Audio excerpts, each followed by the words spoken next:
저는 이렇게 요약 노트를 정리하잖아요. 그러면 음성 녹음을 한 다음에 자기 전에 그걸 틀어놓고 잤거든요.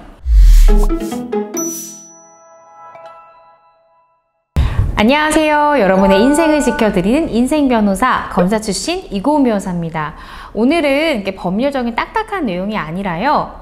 제가 어떻게 공부해서 검사까지 됐는지 한번 공부 비법을 살짝 공개하려고 하는데요. 우리 구독자 여러분들한테 저만의 공부 꿀팁 한번 전달해 보겠습니다. 일명 10회독 맞는 공부법이에요. 왜 맞는 공부법이냐? 제가 이 방법으로 중학교, 고등학교 공부해서 내신도 잘 받았고요. 또 대학교 때도, 로스쿨 때도 이 방법으로 해서 좋은 학점을 받았고요. 그리고 심지어는요, 요즘 제가 방송에 나가잖아요. 그 방송 스크립트 외울 때도 이 방법으로 외우고 있습니다. 그래서 언제 어디에나 적용할 수 있다 해서 제가 맞는 공부법으로 정했는데요. 포인트는 10회독에 있습니다. 공부는 반복이에요. 저는 제 스스로 생각할 때 제가 별로 머리가 좋지 않다고 생각하거든요. 노력파라고 저는 생각해요. 근데 그 노력을 해보니까 반복해서 시험 범위를 읽어주는 게, 그러니까 소위 법 공부하는 사람들은 이게 눈에 바른다라고 표현하거든요. 몇 번을 눈에 바르느냐, 몇 번을 회독을 했느냐가 대단히 중요합니다.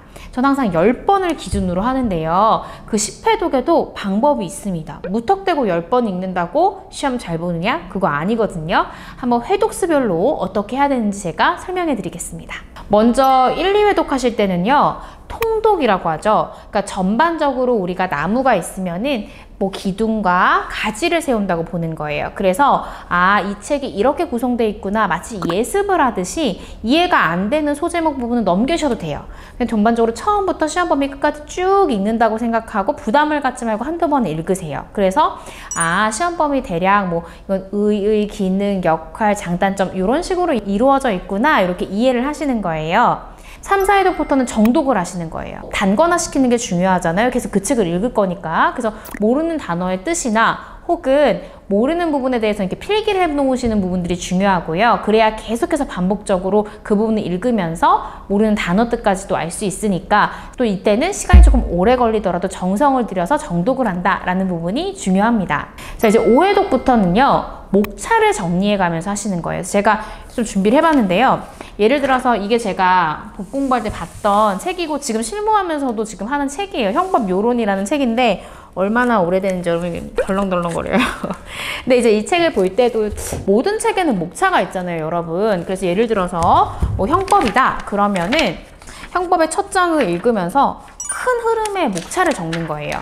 그래서 뭐 제1장이다 라고 하면은 이런 식으로 적는 거예요. 1장 1절 1형법의 개념 이런 식으로 적고 그 안에 들어갈 내용을 좀 띄워서 적으세요. 왜냐면은 5, 6회독 때는 큰 이제 가지를 치는 거기 때문에 일단은 목차를 정리해서 적으면요. 요런 식의 목차가 흘러가고 이게 전반적인 내용이 모근화를 잡아가면서 읽는 느낌이거든요. 근데 이제 7, 8회독으로 넘어가게 되면은 그 해당 소제목에 있는 키워드들을 중심으로 밑줄도 치고 해당 키워드를 이 빈 칸에다가 적어가면서 조금씩 이 목차를 채워가는 거죠. 그런 식으로 채우다 보면 사실은 이 목차만으로도 하나의 요약 노트처럼 되는 거예요. 그리고 저는 항상 말씀을 드리는 게 5회독이 될 때까지는 문제집을 풀지 말라고 제가 말씀드리거든요. 기본 개념을 정확하게 이해 못하고서 문제집을 푸는 게 무슨 의미가 있을까? 오히려 5회독 정도 하면은 기본적으로 그 교과서나 그 기본서에서 말하는 개념은 다 이해가 돼요. 그 상태에서 풀었을 때 오답이 나오는 거를 이 요약 노트에 기재해 놓고 교과서에 기재해 놓는 거 의미가 있잖아요. 그래서 이제 5회독이 지나가게 되면은 키워드를 적을 때 본인이 자주 놓치는 개념들을 함께 요약 노트에 필기하는 것이 좋아요. 그렇게 7, 8회독이 완성이 되면요. 9회독, 10회독부터는 이 요약 노트를 중심으로 해서 빠르게 서치를 해야 되는 거예요. 그러니까 7, 8회독부터는 키워드도 적고 밑줄도 긋잖아요. 이제 9회독, 10회독이 되면은 어떤 내용이 이 교과서에 있는지는 다 파악이 가능하거든요. 그 밑줄 친 부분이랑 키워드 위주로 빠르게 넘기고 연관된 내용이 뭔지를 계속해서 생각하면서 회독수를 늘려가는 거예요. 그러고 나면 이제 시험일이 다가오잖아요. 내가 준비했던 이 요약 노트에 키워드부터 시작해서 오답 내용이 싹 다 적히겠죠. 그럼 요걸 가지고 시험 직전에도 한번 쭉 서치해 볼 수 있고 또 시험 전날에도 요걸 기준으로 생각을 떠올려 보는 거죠. 또 한 가지의 팁은 저는 이렇게 요약 노트를 정리하잖아요. 그러면 음성 녹음을 한 다음에 자기 전에 그걸 틀어놓고 잤거든요. 눈으로는 충분히 10회독을 통해서 익숙해졌던 것도 귀로 들으면은 기억이 훨씬 더 잘 되고 오래 남거든요.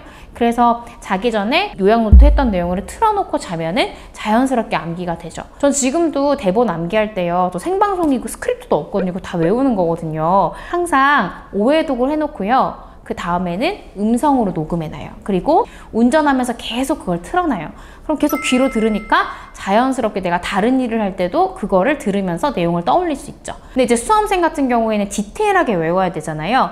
그땐 이제 음성 녹음해서 그 키워드를 들으면서 아 맞아, 그 주변에 이런 예시가 있었어. 아 맞아, 이거 옆에는 요 내용이 이어져. 이거를 계속 생각하면서 해주셔야 돼요. 그리고 가장 중요한 게 자기 전에 이걸 들으면서 자잖아요. 아침에 일어나자마자 다시 한 번 더 눈으로 빠르게 읽는다. 이게 되게 중요하거든요. 그래서 이 포인트들을 잘 살리시고 시험장 갈 때는 뭐예요? 요 요약 노트만 들고 가면 되죠. 가서 시험 딱 치기 전에 쉬는 시간 때 빠르게 요약 노트만 보면서 한번 마무리하고 그 다음에 시험을 보시면 저는 웬만한 시험에서 다 좋은 성적이 나왔던 것 같아요. 그래서 이런 암기법이 여러분 공부하시는데 또 수험생활 하시는데 도움이 되실 것 같아서 제가 준비를 해보았습니다. 절대적인 시간도 투입을 해야 되는 거니까요. 아 맞아요. 근데 이게 10회독 하잖아요. 진짜 신기한 게 시험 문제가 딱 나오잖아요. 아 89페이지 중간에 있었던 문장이야까지 기억이 나요. 한자 이렇게 암기하는 과목들은 되게 강했던 것 같아요. 이런 식으로 제가 해가지고.